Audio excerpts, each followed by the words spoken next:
ଏହି ଭିଡ଼ିଓରେ ଆଜି ଆମେ ଜାଣିବା +2 ସେକେଣ୍ଡ ଇୟର ଆର୍ଟ୍ସ ହିଷ୍ଟ୍ରି ସବଜେକ୍ଟର ୟୁନିଟ୍ 4ର ଟପିକ୍ ପରିବହନ ଓ ଯୋଗାଯୋଗ ବ୍ୟବସ୍ଥାର ଡାକ ବ୍ୟବସ୍ଥା ଏବଂ ଇଲେକ୍ଟ୍ରିକ୍ ଟେଲିଗ୍ରାଫ ବ୍ୟବସ୍ଥା ବିଷୟରେ।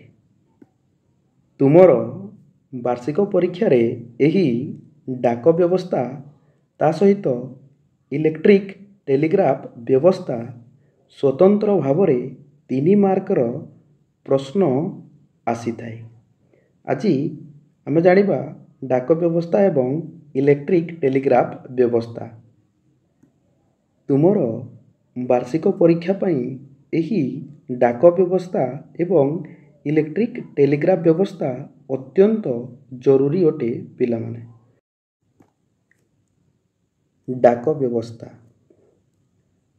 ଡେଲହାଉସିଙ୍କ ପୂର୍ବରୁ ଚିଠି ପ୍ରେରଣ ଘୋଡ଼ସବାର ବା ବ୍ୟକ୍ତି ମାଧ୍ୟମରେ ଭାରତରେ କରାଯାଉଥିଲା।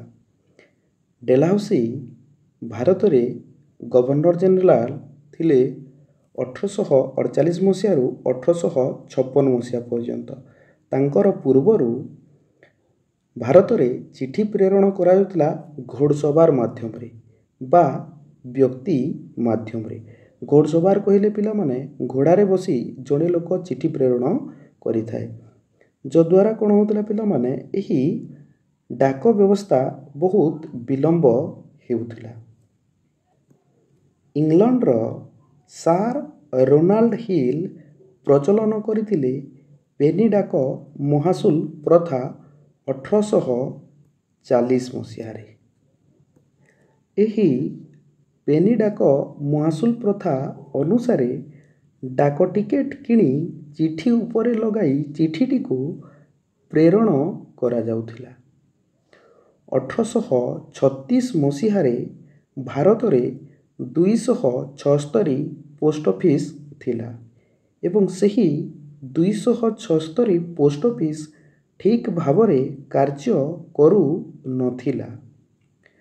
ପରବର୍ତ୍ତୀ ସମୟରେ ଲର୍ଡ ଡେଲହାଉସି ଏହି ଡାକ ବ୍ୟବସ୍ଥାରେ ପରିବର୍ତ୍ତନ ଆଣିଲେ। ଏଠି ସବୁଠୁ ଉପରେ ଦେଖିପାରୁଥିବା ପିଲାମାନେ ଯେଉଁ ଫଟୋ ଚିତ୍ରଟି ଅଛି, ଏହି ଫଟୋ ଚିତ୍ରଟି ହେଉଛି ଭାରତର ଡାକ ବ୍ୟବସ୍ଥାର ଫଟୋ ଚିତ୍ର, ଯାହାକୁ କି ଭାରତରେ ଆରମ୍ଭ କରିଥିଲେ ଲର୍ଡ ଡେଲହାଉସି। ଏବଂ ତଳେ ଯେଉଁ ଫଟୋ ଚିତ୍ରଟି ଅଛି, ଏହି ଫଟୋ ଚିତ୍ରଟି ହେଉଛି ଲର୍ଡ ଡେଲହାଉସିଙ୍କ ଫଟୋ ଚିତ୍ର, ଯିଏକି ଭାରତରେ ଡାକ ବ୍ୟବସ୍ଥାର ପ୍ରଚଳନ କରିଥିଲେ। ଲର୍ଡ ଡେଲହାଉସି 1854 ମସିହାରେ ଭାରତରେ ଡାକଘର ଆଇନ ପ୍ରଣୟନ କରିଥିଲେ ଏବଂ ଏହି 1854 ମସିହାର ଡାକଘର ଆଇନ ଅନୁସାରେ ଭାରତରେ ଡାକଘରଗୁଡ଼ିକ ସ୍ଥାପନ କରାଗଲା। କେଉଁ କେଉଁ ସ୍ଥାନରେ ଡାକଘରଗୁଡ଼ିକ ସ୍ଥାପନ କରାଗଲା ଦେଖ ପିଲାମାନେ, ଭାରତର ବିଭିନ୍ନ ସହରମାନଙ୍କରେ ଏବଂ ଗ୍ରାମମାନଙ୍କରେ ଡାକଘରଗୁଡ଼ିକ ସ୍ଥାପନ କରାଗଲା। ତା ସହିତ ଲର୍ଡ ଡେଲହାଉସି ନିଯୁକ୍ତି ପ୍ରଦାନ କରିଥିଲେ ଡାଇରେକ୍ଟର ଜେନେରାଲଙ୍କୁ ଏବଂ ଏହି ଡାଇରେକ୍ଟର ଜେନେରାଲଙ୍କର କାର୍ଯ୍ୟ ଥିଲା ଡାକ ବିଭାଗର କାର୍ଯ୍ୟକୁ ତଦାରଖ କରିବା। ଏହି ଲର୍ଡ ଡେଲହାଉସିଙ୍କ ଡାକ ବ୍ୟବସ୍ଥାରେ ପତ୍ର ପ୍ରେରଣ ପାଇଁ ଅଧ-ଅଣା ବା 2 ପଇସା ଟଙ୍କା ନିଆଯାଉଥିଲା। ଲର୍ଡ ଡେଲହାଉସିଙ୍କ ଆହୁରି ଏକ ଗୁରୁତ୍ୱପୂର୍ଣ୍ଣ ପଦକ୍ଷେପ ହେଲା ଡାକ ବ୍ୟବସ୍ଥାରେ ଉନ୍ନତି ପାଇଁ ସେ ଡାକ ମହାଶୁଲକୁ କମ୍ କରି ଦେଇଥିଲେ। ଏହି ଅଧ-ଅଣା ବା 2 ପଇସାରେ ଲର୍ଡ ଡେଲହାଉସିଙ୍କ ସମୟରେ ଚିଠିଗୁଡ଼ିକ ପହଞ୍ଚି ପାରୁଥିଲା ସାରା ଭାରତରେ। ଏହି ଡାକ ବ୍ୟବସ୍ଥା ଦ୍ୱାରା ସଂଯୋଗ ସ୍ଥାପନ କରାଯାଇ ପାରୁଥିଲା, ସଂଯୋଗ ବୃଦ୍ଧି ହୋଇପାରୁଥିଲା, ତା ସହିତ ଇଷ୍ଟ ଇଣ୍ଡିଆ କମ୍ପାନୀ ଅର୍ଥ ଉପାର୍ଜନ କରିପାରୁଥିଲା। ପିଲାମାନେ, ତୁମର ବାର୍ଷିକ ପରୀକ୍ଷାରେ ଏହି ଡାକ ବ୍ୟବସ୍ଥା 3 ମାର୍କର ପ୍ରଶ୍ନ ଆସିଥାଏ। ବର୍ତ୍ତମାନ ଜାଣିବା ପିଲାମାନେ ଇଲେକ୍ଟ୍ରିକ୍ ଟେଲିଗ୍ରାଫ ବିଷୟରେ। ଏହି ଇଲେକ୍ଟ୍ରିକ୍ ଟେଲିଗ୍ରାଫ ମଧ୍ୟ ତୁମର ବାର୍ଷିକ ପରୀକ୍ଷାରେ 3 ମାର୍କର ପ୍ରଶ୍ନ ଆସିଥାଏ। ତେଣୁକରି ଅତ୍ୟନ୍ତ ଗୁରୁତ୍ୱପୂର୍ଣ୍ଣ ଅଟେ ଏହି ଇଲେକ୍ଟ୍ରିକ୍ ଟେଲିଗ୍ରାଫ ବ୍ୟବସ୍ଥା।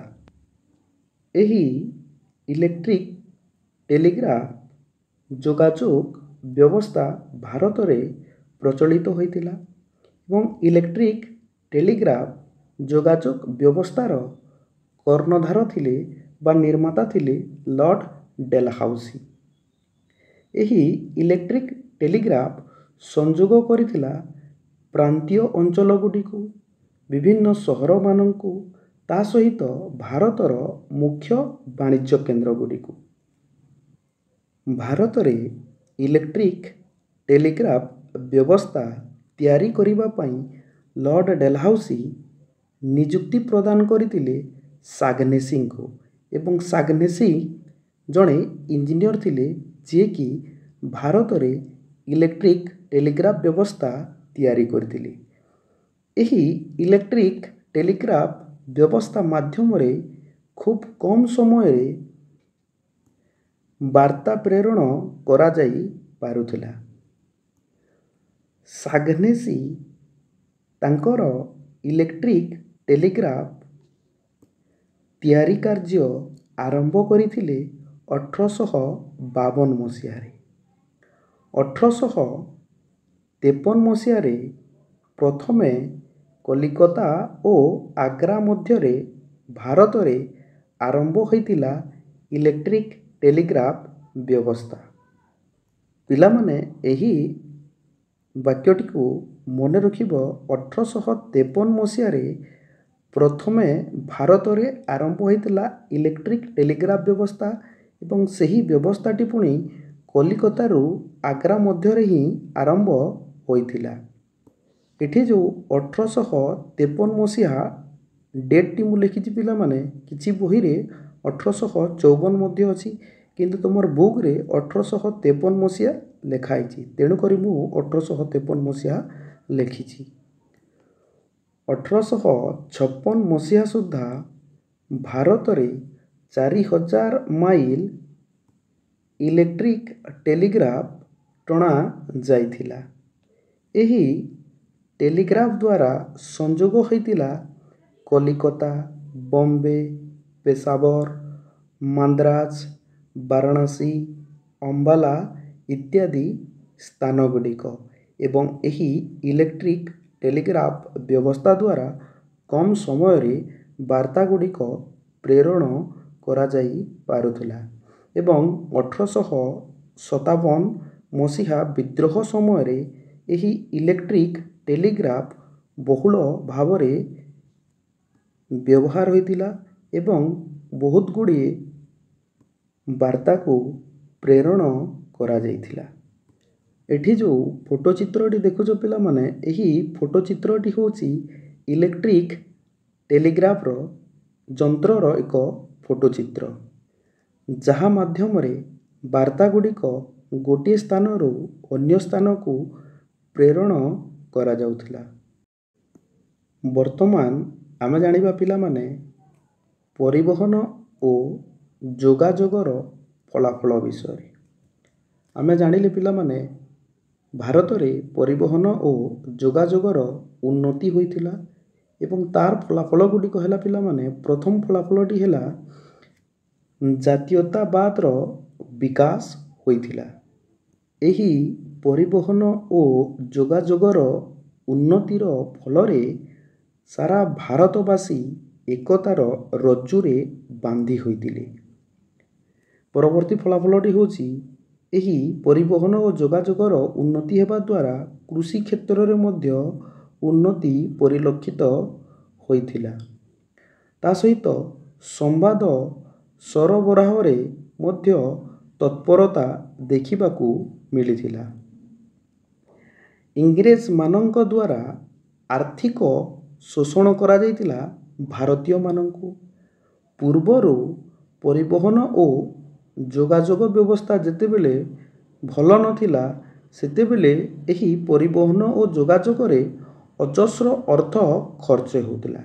କିନ୍ତୁ ପରିବହନ ଓ ଯୋଗାଯୋଗରେ ଉନ୍ନତି ଆସିବା ଦ୍ୱାରା ଅଜସ୍ର ଅର୍ଥ ଖର୍ଚ୍ଚ ହ୍ରାସ ପାଇଲା ଏବଂ ଏହି ପରିବହନ ଓ ଯୋଗାଯୋଗର ଉନ୍ନତି ହେବା ଦ୍ୱାରା ଇଂରେଜମାନଙ୍କର ମଙ୍ଗଳ ସାଧନ ହୋଇପାରିଥିଲା।